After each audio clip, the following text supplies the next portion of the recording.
Verse 9, not only was the teacher wise, but also he imparted knowledge to the people. He pondered and searched out and set in order many proverbs. The teacher searched to find just the right words, and what he wrote was upright and true. The words of the wise are like goads, their collected sayings like firmly embedded nails, given by one shepherd. Be warned, my son, of anything in addition to them. Of making many books there is no end, and much study wearies the body. Now, all has been heard. Here is the conclusion of the matter. Fear God and keep his commandments, for this is the duty of all mankind. For God will bring every deed into judgment, including every hidden thing, whether it is good or evil. Keep that page open in front of you. We're going to be looking at that as we go through. Dougie's parents shouted at him after he stormed out into the snow. Maybe he was being ungrateful, he thought, but he had just really wanted that Lego set. And now Christmas had been and gone, and he hadn't got it. His eyebrows furrowed angrily as he marched down the street towards Jason's house. And Dougie thought it was strange to find Jason sat outside. Jason's house was much bigger than Dougie's, with a huge garden and even a gate for people to go in and out of. Jason was sat on the gate when Dougie found him, hands in his pockets, swinging his legs. "All right, Dougie," said Jason. Dougie didn't reply. He just leaned against the fence with his arms folded and glared at the hedge on the other side of the street. "What's eating you?" said Jason. Dougie mumbled something under his breath. "Oh," said Jason, "you didn't get the Lego set you wanted, did you?" "It's so stupid," said Dougie. "The one thing in the world that I wanted, and I didn't get it." "Yeah," said Jason, "that's annoying." He jumped down from the gate and kicked a stone at the opposite curb. Then Dougie asked Jason, "Why are you out here anyway? I'd thought you'd be playing on your new Nintendo Switch games. Didn't you get one?" "No, I got it," said Jason. "I got the latest Mario Kart." "So why aren't you playing on it?" Jason shrugged. "I don't know, it's not that different from the last one, I suppose. I played it for a little bit and then just kind of got a bit bored. It's always like this, Christmas. It's just a bit boring. You get bored of your presents so quickly." Here's a question for you. Which of those two boys, Dougie or Jason, was happiest that Christmas morning, do you think? Which one was happiest? One writer wrote this. What are you thinking, April? You don't know? Yeah, that's a good answer. One writer wrote this: "One way to be unhappy is not getting what you most want." That's like Dougie. "Another way is to get all you could possibly want, only to discover that everything is not enough." A month ago, we read the beginning of Ecclesiastes and we met the teacher. And if you joined us last time, you've hopefully read some of what the teacher wrote since then. And the teacher seems really unhappy. He seems like a child who had everything, and he's realized that everything is not enough. "Everything is meaningless," says the teacher, "like chasing after the wind." And we thought last time, when we try and grasp onto meaning by grabbing onto things in this world, it's like trying to catch smoke or breath, or like trying to grab onto vapor or fog. And so if you read any of Ecclesiastes, you might have felt unhappy reading it and wondered, well, if this is what life is like, what's the point in life? Well, today we're going to hear from a different voice than the teachers, from the very end of Ecclesiastes. And that is the voice of someone that we're going to call the author. We'll call him the author. So in chapter 1, the author introduced us to the teacher, and we've read the teacher's words for almost the rest of the book. And it's only right here in verse 9, have a look at verse 9, where we see the author speak up. See, in 12 verse 9, it says, "Not only was the teacher wise, but he imparted knowledge to the people." Do you see how we're reading about the teacher now? We're not reading from the teacher, we're reading about the teacher. And so the author seems like someone who's collected all of the things that the teacher wrote, and he puts them together for us to be able to read. And now at the end, he chips in with a summary. And the author helps us to understand the book of Ecclesiastes and what the point is. Because Ecclesiastes isn't about life being pointless. And it's not a pointless book. And it doesn't have to be a pointless life for us to live. Far from being pointless, I think Ecclesiastes is like a triangle. How many points does a triangle have? 3. Yes, you guys were slow on that one. And there's 3 points I'd like us to see from the author's words this evening. So the first thing I'd like that the author wants us to see is this. The teacher's words feel pointy. The teacher's words feel pointy. A few weeks ago at Illuminate, we made little aliens. Have you still got yours, Edward, your little alien? And we had these little plastic eggs as the body, and we had to poke holes through the plastic in order to stick the antenna through. And I had to look around to find something pointy to do that with. Well, I could have looked for them in verse 11. Have a look at verse 11. It says, the words of the wise are like goads. That's a sharp stick. And they're collected sayings like firmly embedded nails. They're the pointy things you hammer into a wall. And words can be pointy, can't they? They can be sharp. Maybe they wouldn't poke a hole in plastic, but they can still cut you to your core. They can still really pierce you, especially when those words are the truth.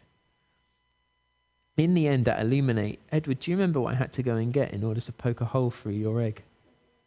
I had to go and get a knife from the kitchen, which is a bit dangerous. So I didn't let Edward or April have a go themselves at doing it.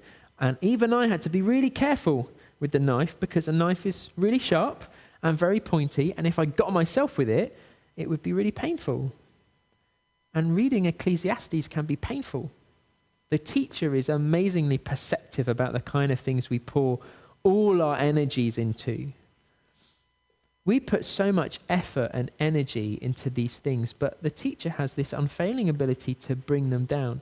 So take, for example, work. Here he is. This is the work we've built up. Did you know that by the time you're 16, you will have spent about 12,500 hours in a classroom in your whole life? That's about 18 months of your life sat studying, listening to a teacher. And that's not including homework or revision. If you're in sixth form, the guidance is you should spend over 2,000 hours, which is nearly 3 months, on your homework. When you finish school, you will spend about a third of your life working. That's if you work the average amount. Some of you will work more than that. Add on to that further education and training, or overtime in the hope of a promotion or pay rise, or looking for and applying for more desirable jobs, or the extra effort that goes in when you're hoping to work, not just to earn money, but because you have a career path that you want to take. Or think about how much our mums or dads work at home around the house. It seems to never end, their work.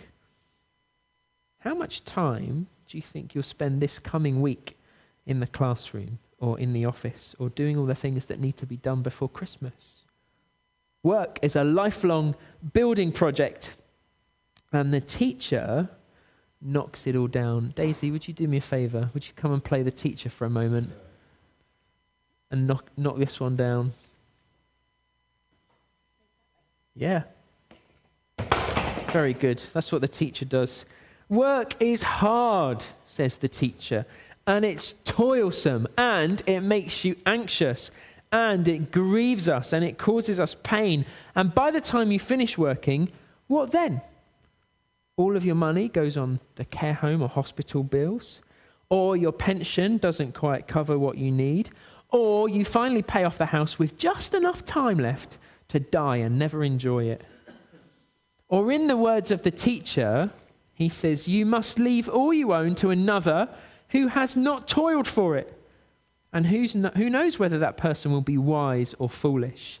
Yet they will have control over all the fruit of my toil, into which I have poured my effort and skill under the sun.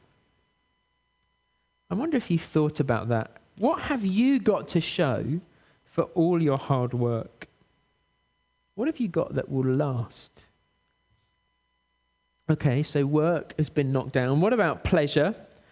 This is a bit more wobbly, this one. Many people live for the weekend. Maybe it's more wobbly because it's had more drink than the work building. You work hard so that you can play hard. Wine and follies and hobbies and laughter. But the teacher says laughter is madness. Or how about this? He says, everyone's toil is for their mouth, yet their appetite is never satisfied. Edward, would you do the honours, please? Here comes the teacher. Very good. Knocked it down. Painful words. Or what about this? What about projects? That's something we can do in our free time. I love accomplishing things in my free time. My latest project has been to get everything out of the loft and sort it all, and I'm going to try and sell what I don't need. Before that, I made a calendar with some photos I'd taken. One of the other projects I've got on my to-do list is currently half finished. I've been inspired by Rob Major, and I want to carve an owl out of wood. Maybe you have projects like DIY or gardening or decorating or 3D printing different things. All of these different projects can be really fun. I wonder what it was this week for you, the thing that you were thinking of doing while you were at work, or the thing that you got up and started doing on Saturday morning, or the thing you're going to do as soon as I finish speaking and you're allowed to go back home. And maybe these sorts of projects can give our life meaning. Well, the teacher says, I undertook great projects. I built houses for myself and planted vineyards. Yet when I surveyed all that my hands had done and what I had toiled to achieve, everything was meaningless, a chasing after the wind. Nothing was gained under the sun. So you work hard all your life in a classroom or in an office and you've got nothing to show for it. You play all your life and you listen to your adverts, and like a good customer, you buy all the things that will make you happy and you have no fulfillment from it. It doesn't seem fair. So what are you going to do? Who are you going to complain to? Let's go to court. Let's take it to the justice system. Here is another building block, justice. And here's what the teacher has to say about that. In the place of judgment, wickedness was there. In the place of justice, wickedness was there. Do you remember the undercover journalist this year who went in to investigate the police with a hidden camera and found that some of the police officers he was working with were acting incredibly unjustly and unfairly in their place of work? And we know, don't we, from reading the news, that we can't rely on the justice system to make the world completely fair. The teacher writes this, I saw the tears of the oppressed, and they have no comforter. Power was on the side of their oppressors, and they have no comforter. Those are painful words. They sting. You might end up in a situation in this life where you will be oppressed, and there's nothing you can do because those with power over you are not going to help you. Maybe you've already experienced something like that.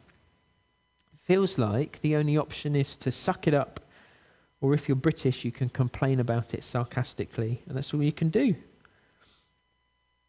2 weeks ago at youth group, we played a favourite game of ours called Milk Jug Lacrosse. It's brilliant. It's a really fun game, but because it's a game that Annika and I kind of made up the rules for, it can sometimes be a bit difficult for us to referee the game. And of course, in the chaos of 9 young people crashing about after a tennis ball as it pings around the church hall, there are things that we miss. And like any referee, we're questioned and we're challenged by the young people. We've even been accused by some of them of being unfair. We've said, that's unfair, that's not fair. Now, there's 2 things we could do with this. We could suggest at the next members' meeting that on top of the new speakers and the new bathrooms, we should really invest in a VAR system for the church, so that next time someone says, that's not fair in Milk Jug Lacrosse, we can pull up the video and we can check it and we can make a fair judgment. Or we could do what me and Annika tend to do more often, which is that we just say, life isn't fair. Life isn't fair. And that's Ecclesiastes, isn't it? Life should be fair, but it isn't fair. Sin has clouded up the world, and we end up with situations like the front of church this afternoon. Maybe some of you heard it this afternoon. About 20 tractors drove past, covered in Christmas lights and honking their horns. Did anyone else see that? Because farmers are struggling to make a living from their hard work. That doesn't seem fair. Well, the teacher knocks it down for us. April, would you do us the honours, please? Here comes the teacher with his painful words. Knocks it all down. Thank you very much. Here's what he says. There is something else meaningless that occurs on the earth. The righteous who get what the wicked deserve, and the wicked who get what the righteous deserve. This too, I say, is meaningless. We can spend our lives building these things up, and the teacher's words are painful because he knocks them down. That's why in verse 11, the author says that the teacher's words are like a goad, which is a pointy stick used for prodding cattle, or like a nail. Those things are sharp and they can be painful. That's the first point to see this evening. The teacher's words feel pointy. Number two, the next thing the author wants us to see is that the teacher's words have a point. The teacher's words have a point. When I was a student at university, we used to watch a TV show called Jackass, and it was a very silly show about a group of friends who spent all their time hurting themselves and each other. It was basically YouTube before YouTube existed, and some of the pranks that they used to do were filling the car that their friend was in with bees, which was pretty mean, or throwing bags of flour at each other's heads, or, of course, stinging each other with cattle prods, big long sticks with electricity on the end, and they'd go and zap each other with a cattle prod. And the one thing you learn from Jackass is a cattle prod will make a person move. If they see a cattle prod coming, they'll run the other direction from it. If they don't see it coming and they get zapped, well, then they'll start running after they've been zapped. And the word goad in verse 11, can you find the word goad? It's a funny word. That is a sharp stick. It's an old-timey version of a cattle prod. A big pointy stick, but it's pointy for a reason. Shepherds would poke the sheep with it, and it might hurt the sheep a little bit, but it's to guide the sheep in the right direction. So goads are painful, but they're designed to drive the sheep to a better place than the one that they're currently in. Philip Ryken calls Ecclesiastes God's cattle prod. The teacher's words are sharp and pointy and they hurt, but not for no reason. They want to move you to a better place. One way to read Ecclesiastes is to read it and realize, yeah, this sounds really true, and it feels true to life. And then what you do is you feel very depressed and nihilistic, like nothing matters, and jaded about the world. And you go around sighing and at everything you see, and you just see everything's so meaningless. What's the point? Or we can read it and feel outraged. You don't need to spend very long on social media and online forums to realize how much cynicism and anger there is when things feel unfair. Or we can read it and feel really smug about how above it all we are. We look down on others and pity them. Look at them as they needlessly run the rat race. They endlessly, frantically swipe on dating apps. They're driven by desperation for a pleasure that fulfills, and they won't find it. And Christians can often fall into the trap of looking down on others. We can learn the pithy sayings in Ecclesiastes or other parts of the Bible, and we quote them at people in a sort of smug way, proud that we know something they don't, that we've become enlightened. But even the teacher would admit that knowing things just on its own is meaningless. Here he is. The wise have eyes in their heads, while the fools walk in darkness. But I came to realize that the same fate overtakes them both. Then I said to myself, the fate of the fool will overtake me also. What then do I gain by being wise? I said to myself, this too is meaningless. Basically, he's saying, if I'm smart, I'll die. If I'm dumb, I'll die. So why does it matter if I'm smart or dumb? And so look at what the author concludes in the second half of verse 12. Of making many books, there is no end, and much study wearies the body. If we become depressed or angry or smug when reading Ecclesiastes, that just shows that we haven't really understood Ecclesiastes as well as we might think we have. The teacher wants to sting us with his words, and it should hurt us when we read it so that we don't become proud. But the sting should also drive us to a better place. And the greener pastures it's designed to move us to is described in verse 13. Have a look at the screen. Have a look at verse 13. Now all has been heard. Here is the conclusion of the matter. Fear God and keep his commandments, for this is the duty of all mankind. Even the most painful words of the Bible are so precious to us. Look at verse 11. The words of the wise, it says they're like firmly embedded nails, especially in a world like ours where meaning and purpose is hard to pin down. The words of Ecclesiastes are infinitely precious, like fixed nails in a world of smoke, something you can hang on to. Now, of course, the most wonderful thing about Ecclesiastes is they're not mainly the words of a clever teacher for people who think themselves wise and like to muse about things while smoking a pipe. All of the Bible is breathed out by God, even the painful parts. And there is God at the end of verse 11. Can you find God in verse 11? He's got a different name. Do you see where it says the one shepherd? Is that what you'd found, Edward? God is the one shepherd. The one shepherd of Psalm 23, the words we sang a moment ago. The shepherd who leads us beside quiet waters and refreshes our soul and guides us along right paths, who's with us even in the darkest valley, who comforts us with his rod and his staff, and at times, even with his goad. It's the good shepherd, Jesus, the Son of God, who lay his life down for the sheep. So these are not just pointless words to sound clever with. These are the precious voice of the one shepherd who loves us. We can hear his voice and respond to his voice even when we read Ecclesiastes. So there's the second point. The teacher's words, which are really our shepherd's words, they have a point. And finally, the last thing the author wants us to see is that the teacher's words point us beyond this life. The teacher's words point us beyond this life.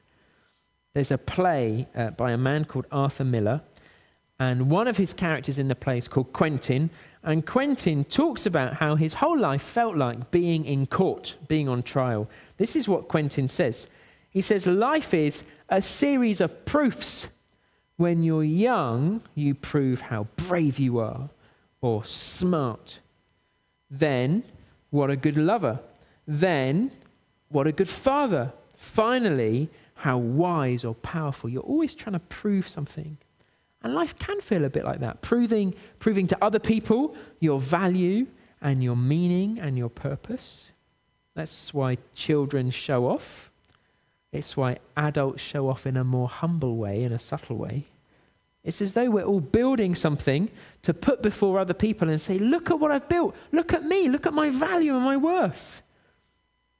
Well, in the play, Quentin suddenly realizes that living life as if he's on trial and working so hard to prove his value and meaning and purpose to the court, all of that would be pointless if the bench where the judge sits was empty, if there was no judge. He says, and it's on the screen, I looked up one day and the bench was empty, no judge in sight.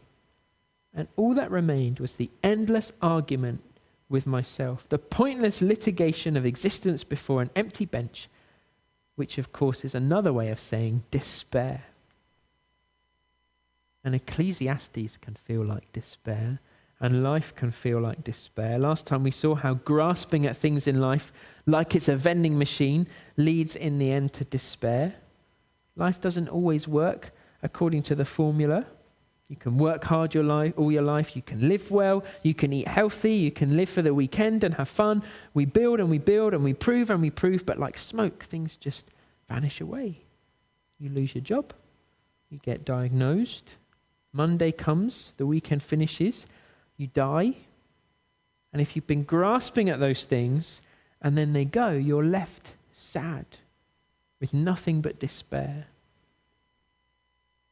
Verse 14 is a wonderful remedy to Quentin in that play, or to Jason from our story at the beginning, and also to all of us. Because here's great news, there is a judge. Have a look at verse 14. God will bring every deed into judgment, including every hidden thing, so all the things we do in secret or that aren't seen, whether it is good or evil. So we might work hard all your life and have nothing to show for it. Or you might be lazy and you might shirk as much as you can and happen to stumble into money and be very comfortable. Either way, God sees. We might take good care of our bodies and use them obediently and wisely as God designed them, only to be diagnosed with something terminal. Or we might live for pleasure, and if it feels good, we do it, and we eat and we drink and we sleep around and we're merry because after all, tomorrow we could die. And we might do that and live far into our 90s. Either way, God sees. We might campaign for justice when we see something wrong and we want to change it, and we might not change it. It might never change. Or we might shrug it off and leave it for someone else to worry about. Either way, God sees. God will bring every deed into judgment, including every hidden thing, whether it is good or evil.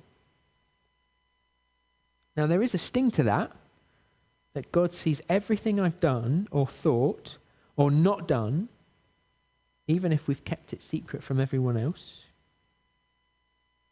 But it's also a wonderful thing to know. It's wonderful to think that somebody cares. When something goes wrong with my internet, I call up my service provider and I spend ages listening on the phone to hold music, only to be told after a while by a robot that they really do value me as their customer, and then the line goes dead. When things go wrong in life, God isn't a cold, uncaring customer service representative. He sees, and he knows, and he cares. It matters to him when you do good, and it matters to him when you do evil, and it matters to him how you work, and how you listen at school, and how you drink, and how you spend, and what you do in all of your day. Wonderful, and also stinging to know that God really does care about you and your life. It gives everything we do meaning and purpose. Everything matters. And even when we can't see that, God the judge makes it right too. When things aren't fair or they don't go the way they should, we can remember that there's a judge who will one day put those things right. God will bring every deed into judgment. Everything that wasn't fair will be made right. Now, my wood carving project that I told you about, at the moment it's on pause. I've keep cutting against the grain. Rob Major would tell me off. And I've made a right mess of things. Instead of following the lines in the wood, I've gone against them. And now I've got splinters all over it and jagged edges, and it looks like a right mess. And that's like our unfair world, isn't it? It's a real mess. But it's that way because of our sin. We're creatures meant to worship our Creator, but we constantly cut against the grain. And so we've got splinters and jagged edges all over the place. Well, not only does the judge see all of these unfair things, not only will he make things fair in time, he also deals with the root problem that splintered his world, which is our sin. Our sin has fogged up the world so that everything seems meaningless, like it's all foggy. But have you ever been on a walk on one of those mornings and it's cold and it's foggy, and then slowly the sun comes out and it burns through the fog, and suddenly, instead of being grey and cold, everything is crisp and clear and full of colour? Have you ever seen a morning like that? Philip Ryken writes, "We are not living under the sun, S-U-N, which burns away fog, but we are living under the Son, S-O-N, the Son of God, who loved us and gave himself up for us. And by the death and resurrection of Jesus, the cause behind all the smoke and splinters has been set right." Ecclesiastes moves us to a better place of trusting God to deal with the meaninglessness. Actually, when we understand this, and when we live according to this, when we stop cutting against the grain and put our trust in the judge, it will actually improve our experience of life. Things won't always go as we like, but when they do go wrong, we won't be frantically grabbing and grasping at meaning. We won't be mashing buttons to try and make life give us what the fulfillment that we want.